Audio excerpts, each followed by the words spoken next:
Good morning, YouTube. I want to welcome you back. This is Dr. Prepper. I wanted to do this video today on why I purchased silver. And just a little disclaimer I want to throw out there before I get started. I'm not an investment advisor. I don't give advice on buying or selling anything in the markets, including silver or gold. I'm an IT guy. I've been an IT guy for 30 years. Yeah, back when they didn't even have PCs. And so I'm not an expert on this, and I implore you to study up on this stuff and make an informed decision. You know, remember, my motto is faith, food, water, and protection first.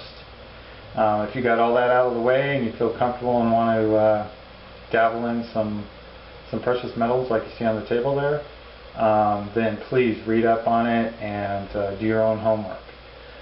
One of the things that I recommend you read about, besides some of the investment people that are into gold and silver, like Peter Schiff and Brother John F. on YouTube.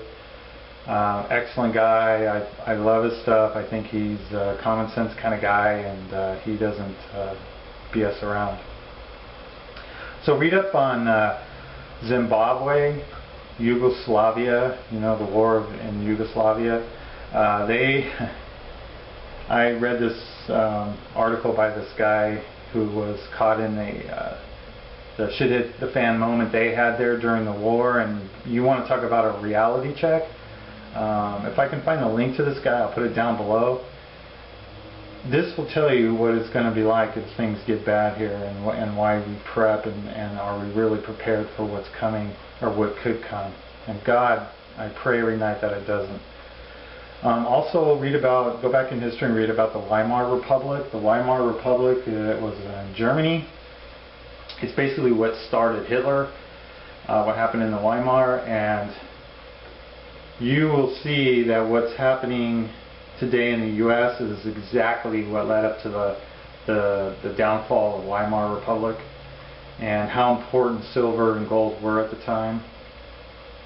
And so I highly recommend you Google those. The Zimbabwe, the war in Yugoslavia. Like I said, I'll try to find that link to the guy that's talking about what he did and what his experience was like during the shit hit the fan, and the Weimar Republic. You know, we all feel in our gut that something just isn't right. You know, we have some serious instability in Europe and the Middle East. And while we've always had instability in the Middle East and other countries, it just seems odd that everything's coming to a head all at once here. Europe is imploding as I talk. Yeah, you're not hearing it on the news, and yeah, because, you know, there's not blood and guts and rioting. And even though there is rioting, I just think the news isn't, you know, especially the mainstream news, isn't really telling the American people what's going on, and especially the sheep that aren't awake yet. If you go to a lot of alternative sites, you're gonna, you know, you'll see what's really happening, and it's pretty scary. And I hope that you're all up to date on what's going on in Europe, because as Europe falls, the United States is gonna follow right behind. You know, like I said, I pray all the time that this doesn't happen, and that we finally knock some sense into our politicians and the citizens of this great country, and we finally, you know, bite the bullet and do the right thing. But man, I'm just not seeing it. I don't know about you guys. I'm just not seeing it. One of the things I want to discuss with you is, you know, part of the reason why I buy silver is we have this $15 trillion debt in the U.S. and we owe mostly China.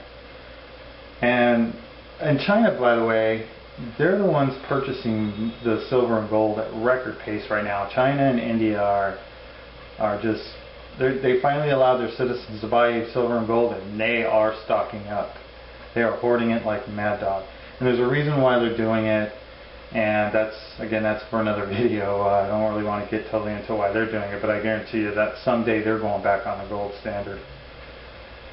So China's basically told us to jump in the lake. They're not buying our bonds anymore. So that pretty much leaves only one person that is, and I think you all know who that is. That's the Fed.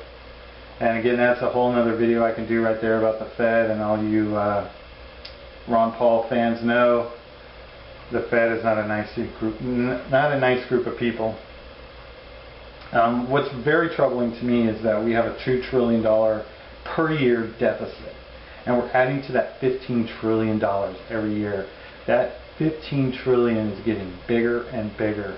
There's no end in sight. I mean, we formed this crazy 13 or 12 or however many congressmen committee, senator and congressman committee, that was supposed to fix the problem, and of course they couldn't. I mean, you couldn't get 300 or 500 of them to do it. Now you can't get 13 of them to do it, or 12 of them, or however many there is. Yeah, we're basically hosed. We can't even get these men to grow up and act like, the people we sent there and get things done that we asked, and we're in this huge dilemma, and I don't know how we're going to get out of it, guys. I don't. Not only that, I don't know if it's just me, but I'm disgusted by the moral decay of our citizenry. You have I know Black Friday happens all the time, but it's disgusting. I just don't understand how you would beat up people and walk over dead people for savings of a couple bucks on stuff. I'm so sick of stuff, it's making me puke. I didn't want to, I don't really like talking about this because it makes me queasy, but every time I see it on TV, I get disgusted and turn the channel. But it seems like every day we're getting new allegations of these trusted college coaches molesting these children, and I don't even know what to say on that, man. It's just too much for me.